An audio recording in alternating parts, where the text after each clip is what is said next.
Assalamualaikum warahmatullahi wabarakatuh. Salam jumpa, salam sejahtera untuk Anda semua, para pemirsa Arah 9 Channel. Saat ini saya bersama dengan Ustadz Mukhlis, pengasuh Majelis Taklim dan Zikir Betawi Sa'diyah di daerah Jagakarsa, Jakarta Selatan.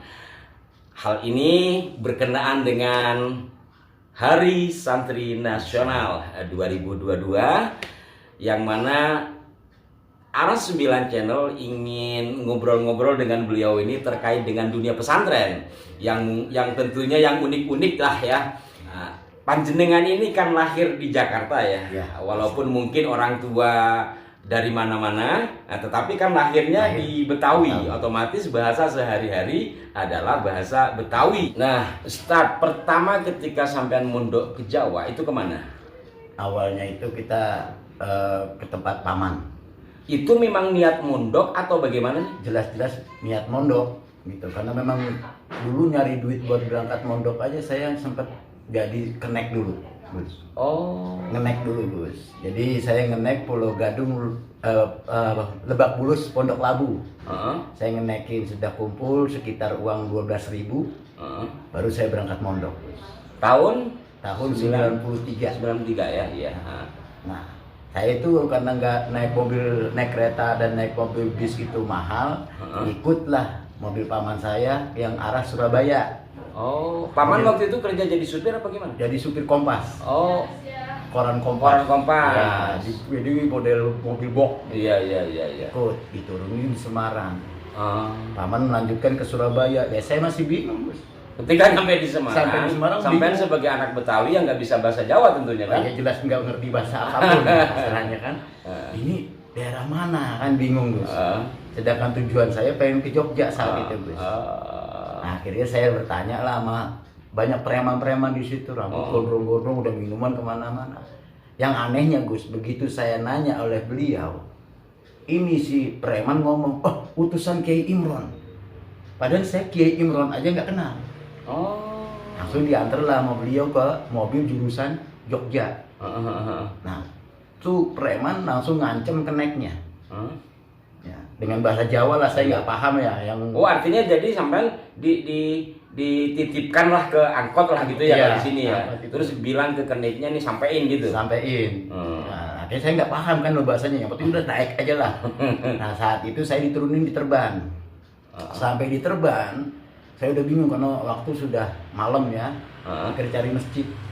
Dari masjid. Nah, mau nginep di Masjid Terban itu, Gus, ternyata saya ditanyain KTP. Ya saat itu belum punya KTP, Gus.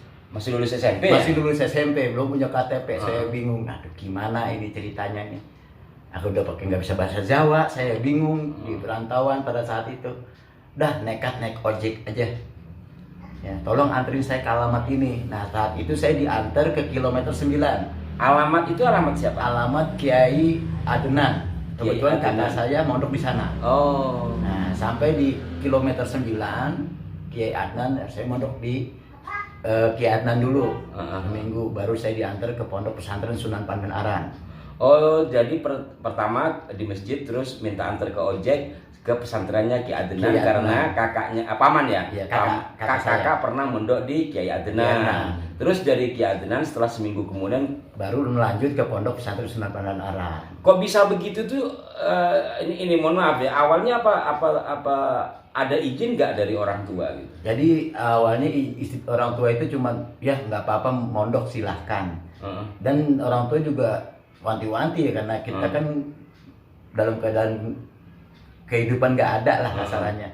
Ya udah nekat aja berangkat lah kasarannya. Oh, ini kan umumnya biasanya kan orang mondok dianterin orang tua. Ya, ini bener-bener ada niat nekat ngenik dulu terus naik mobil ekspedisinya koran Kompas. Seperti itu ya. Baik, ketika sudah sampai ke Sunan Pandanaran, pesantren Sundanaran, siapa yang sampean temui pertama itu? Pertama kali yang saya temuin itu Kiai Sarifuddin.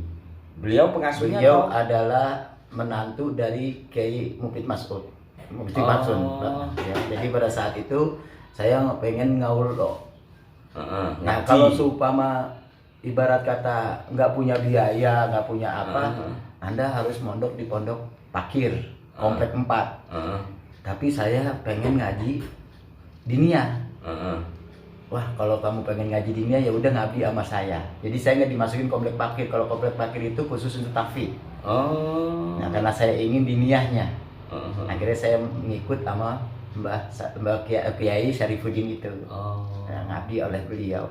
Nah, awal kali saya ngaji, ya ini yang lucunya gitu, ibarat kata jarak sekolahan itu dari pondok tempat saya itu sekitar 3 kilo lah. Sekolah apa ini? Sekolah diniyahnya. Oh. Sekolah diniyahnya itu saya setiap hari berlari sampai di pesantren itu kelupaan bawa nadom. Ntar dulu nih. Jadi posisi pesantren artinya asrama dengan madrasah itu terpisah. Terpisah. Komplek 1 itu komplek putri, komplek 2 komplek laki, komplek 3-nya itu madrasahnya. Jaraknya itu 3 kiloan. 3 kilo. Jalan kaki atau naik apa itu? Jalan kaki. Wow, sehat itu. Ya, kita lari terus setiap hari. Kembali lagi pada kisah tadi, kelupaan nadom gimana ceritanya? Nah, lupa bawa nadom. Nah, pada saat itu kalau pemang nggak bawa nadom, maka dihukum. Nah, saat itu saya dihukum oleh Gus Tasim. Dihukum. Nadom apa itu? Nah, pada saat itu nadom Aqidatul Lawang. Oh, Aqidatul Lawang. Aqidatul Lawang. Jadi, nah setelah itu besok-besok nggak berani lah ketinggalan itu nadom. Yang saya paling bingung lagi, repot lagi pada saat membaca kitabnya itu. Nah, ini yang sering jadi persoalan. Kalau saya karena Madura dan sudah terbiasa menggunakan bahasa Jawa kitab itu, utawi li mubtadin. Nah, jenengan ini kan anak Betawi baru nyampe sana. Terus gimana ceritanya itu? Nah, awalnya ya sempat bingung. Memang ibarat kata ya namanya belum bisa apa-apalah kasarannya kan. Nah, ini bacanya bagaimana gitu kan. Tapi terus dibimbing dengan sabar para guru sehingga saya bisa memahamin ini utawi itu artinya apa kan gitu kan. Alhamdulillah bermula utawi sekabehane puji. Nah, iya kan kalau di Jakarta alhamdulillah bermula kan gitu ya. Saya malah baru tahu. Kalau mubtada itu di Jakarta itu bermula. Kalau di Jawa Timur atau di Jawa itu kan utawi. Utawi sekabehane puji Kang Patang Perkara. Iku lillahi kedua Allah ya. Awalnya bingung apa maksudnya. Tapi kebetulan saya punya teman dengan sahabat di apa namanya di Murad. Di Murad. Oh, ini artinya gini. Ya alhamdulillah pada saat saya di Pondok Pesantren Sunan Pandan-Aran itu ya bisa mendapatkan ilmuannya. Jadi di pesantren Pandanaran Ustadz Mukhlis itu ngaulo ya, ngabdi sama Mbah Kiai Syarifuddin. Mbah Kiai Syarifuddin. Berarti kerja untuk beliau. Kerjanya apa tadi? Dulu saya sementara pada saat itu ya paling ibarat kata nyuci baju putranya beliau, terus bebenah rumah, nyuci piring. Tapi alhamdulillah memang punyanya itu telaten banget gitu yang ngebimbing saya, ya begitu luar biasa gitu. Itu di Pandanaran berapa tahun? Saya di Pandanaran itu pada saat itu alhamdulillah sampai 7 bulan karena ujiannya Gus. Ujiannya begitu luar biasa. Jadi pada saat bulan pertama aja itu saya mondok, itu saya udah kena ujian penyakit biasa, penyakit pesantren yang gatal-gatal ya. Itu seluruh tubuh Gus kecuali muka saya enggak. Kecuali wajah saya enggak dapat gitu ya. Nah, akhirnya saya masih tetap sekolah walaupun dalam kondisi sakit. Nah, ujian yang kedua ini Gus. Apa itu? Ya, ujian kedua ini sakit panas. Terus dibilang sama beliau itu udah periksa ke klinik. Saya bilang udah, karena kan dulu saya itu jujur aja anti obat. Anti obat. Ternyata kiai itu ngecek ke klinik kagak ada nama saya. Marah lah, kamu katanya sudah ke klinik kok malah belum ada nama kamu. Ya udah, besoknya saya ke klinik. Tapi saya nggak minum juga obatnya, tetap obat doang. Nah, tapi karena saya nggak enak ya, karena beliau itu luar biasa, walaupun saya nggak kerja, nggak membantu beliau, tapi makan terus Gus. Makan sama Gusnya itu dicari terus untuk ayo ikut. Nggak enak Gus, saya kan nggak kerja. Saya nanti yang dimarah bapak kalau kamu nggak makan. Oh, nah, gitu. Akhirnya saya pamitan oleh beliau pulang. Yang anehnya sampai rumah sembuh Gus. Artinya dari Jogja pulang ke Jakarta? Ya, pulang ke Jakarta, pamitan untuk istirahat karena dalam kondisi sakit itu sudah parah gitu bisa. Nah, sampai di rumah sembuh. Maka kata ibu, berarti sudah selesai. Ya, dari saat itu ibu saya, dan nggak usah balik ke Jogja, lanjutin aja ke Pondok Asharifiyah. Oh, jadi cuma 7 bulan di sana ya? Asadifia itu posisinya di sini di Jakarta. Di Jakarta ya, di Jagakarsa ini ya. Jagakarsa. Di Asadifia sampai berapa lama? Di Asadifia itu sekitar 2 tahun setengah. Oh lama ya, lumayan ya, 2 tahun lumayan. setengah. Dan kalau di sini mungkin sudah terbiasa karena pergaulannya sudah Jakarta gitu kan, biasa. sudah bermula gitu kan, bukan Utawi lagi. Bukan Utawi Nah setelah dua tahun setengah di Asadifia itu dulu di daerah Jagakarsa diasuh oleh Kiai Haji Syarif Rahmat ya, yang sekarang pesantrennya namanya Bulkoro di Tanggerang Selatan ya, Pondok Cabe. Nah setelah 2 tahun setengah di Asadifia sampean kemana? Langsung saya menuju Pondok Jombang. Jombangnya di Ngoro, Rejo Agung Ngoro Jombang. pesantren apa namanya? Pondok pesantren Tarawuna Sa'diyah. Tarawuna Sa'diyah. Itu naik kolbak lagi kan? Nah ini yang lebih mengesankan lagi Gus ya. Iya, Pada saat saya ke Jombang itu baru turun dari stasiun langsung naik mobil angkot. Nah ini tahu-tahu kok aneh. Naik angkotnya itu aneh. Kok tahu-tahu belum nyampe saya disuruh turun. Oh. Nanti nyambung lagi aja. Saya mau bayar ongkos nggak dikasih. Gratis. Nggak taunya Gus, dia tahu kalau dompet saya itu jatuh di mobil itu. Jadi sampai di Jombang itu bener-bener saya nggak megang duit. Masya Allah. Bener-bener nggak megang duit. Tujuan mondok ke sana memang sudah kenal sebelumnya atau gimana? Ya sebelumnya ya cuma dapat alamat saja. Cuma dapat alamat dan hati terketuk untuk ke sana gitu.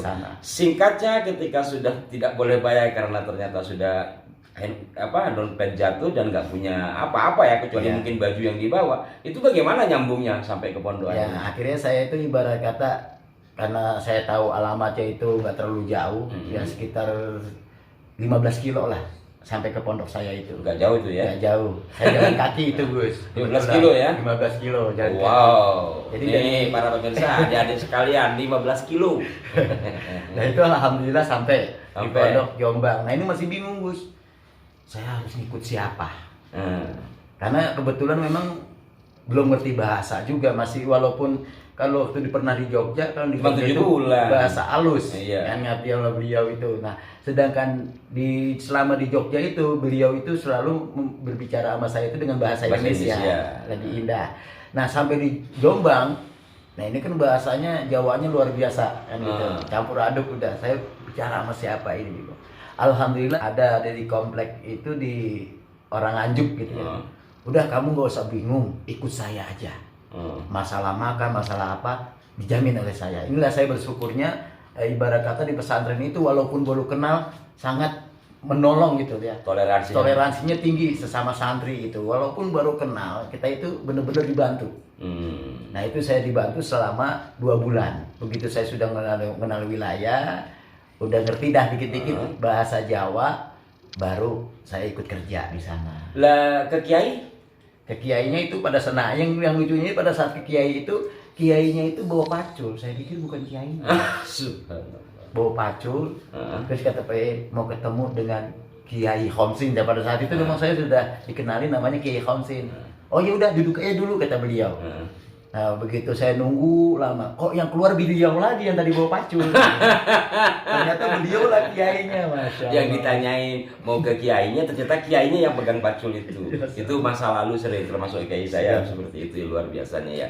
Nah setelah 2 bulan bersama, artinya direwangi lah ya sama teman dari Nganjuk tadi, terus ikut kerja. Kalau dalam ngaji kan sudah telat 2 tahun setengah bahasa Jawanya. Setelah ngaji di sana lagi, apa masih kan nggak Utawi itu? Ya lupa. Menolin lagi Gus. Menolin lagi. Akhirnya saya pertama kali itu saya waktu di Jombang itu saya ingat kitab Silam Taufik Gandul. Sulamut Taufik tapi yang gandul. Iya, terjemahan gandul. Gandul ya, artinya Arab Pegon yang terjemahan Arab Pegon yang ke bawah begitu ya.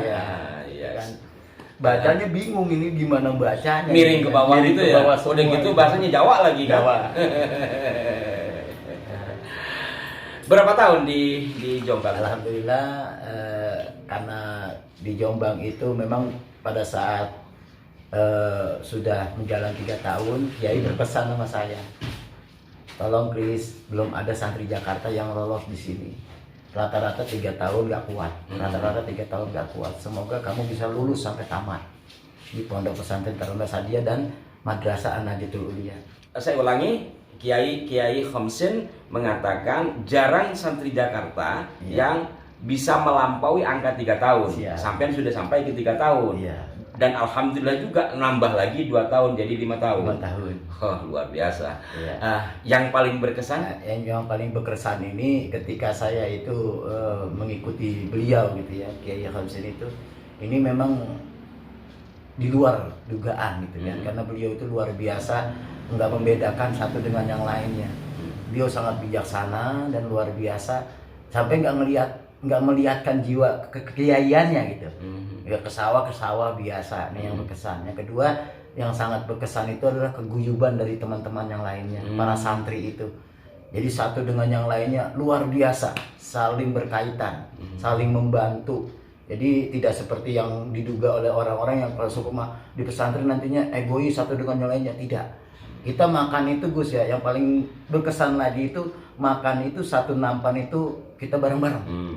Jadi begitu luar biasa keguyubannya Gus. Itu dari kalangan pergaulan di pesantren gitu kan Gus ya. Tapi kalau untuk dalam kalangan ngajinya juga itu berkesan Gus, karena itu waktu kita ngaji tuh Gus ya.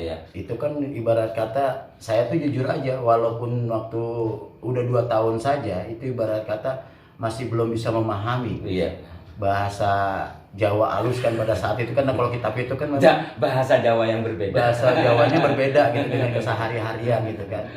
Tapi bersyukurnya saya itu ada teman dari Blora, namanya sekarang alhamdulillah beliau udah jadi kiai ya, Kiai Fatoni dulu itu satu kamar sama saya.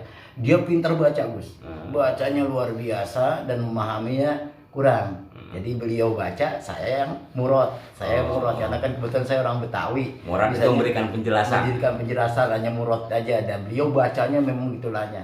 Ya terus kita sharing-sharing oleh beliau, ya alhamdulillah lah. Lama-kelamaan akhirnya ya bahasa Jawa yang model kitab itu kepahami juga oleh kita lama-kelamaan. Gitu kan. Karena sudah terbiasa kita berkumpul dengan orang-orang pada saat sering baca gitu. Yang lucunya lagi tuh pada saat di bawah umur baru setahun itu disuruh baca gitu ya sama kiai, begitu disuruh baca itu ya pletot-pletot bacanya.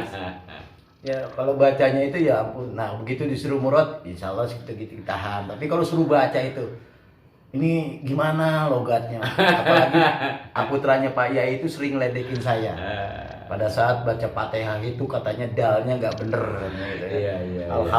Alhamdulillah itu ya karena kadang-kadang makhorijul hurufnya kita terbawa oleh aksentuasi di mana daerah kita tinggal gitu. Baik Ustaz, terakhir sekali mungkin ada pesan buat para santri dan santriwati di Hari Santri Nasional ini. Salam buat pemirsa Arah 9. Saya berpesan untuk para santri, mari sama-sama kita pertahankan jiwa santri dimanapun kita berada. Jangan sampai ibarat kata zaman sekarang ini banyak sekali yang mengotori nama santri. Mari sama-sama kita angkat kembali nama santri, bahwasanya di pesantren dimanapun kita berada itu yang namanya santri itu pasti guyup semua. Di Hari Santri Nasional ini kita bangkitkan jiwa-jiwa santri, solidaritas tentang santri, dan tetap mengabdi ngaulo kepada kiai. Dengan begitu bakti kita, insya Allah keberkahan ilmu akan datang kepada kita semua. Amin ya rabbal alamin. Terima kasih. Terima kasih juga Ustaz. Terima kasih para pemirsa, Anda telah menyaksikan Arah 9 Channel. Jadi kalau membahas pesantren sangat luar biasa dan banyak, dan insya Allah nanti kita sambung lagi. Siap. Selamat Hari Santri Nasional. Sampai jumpa. Wassalamualaikum warahmatullahi wabarakatuh.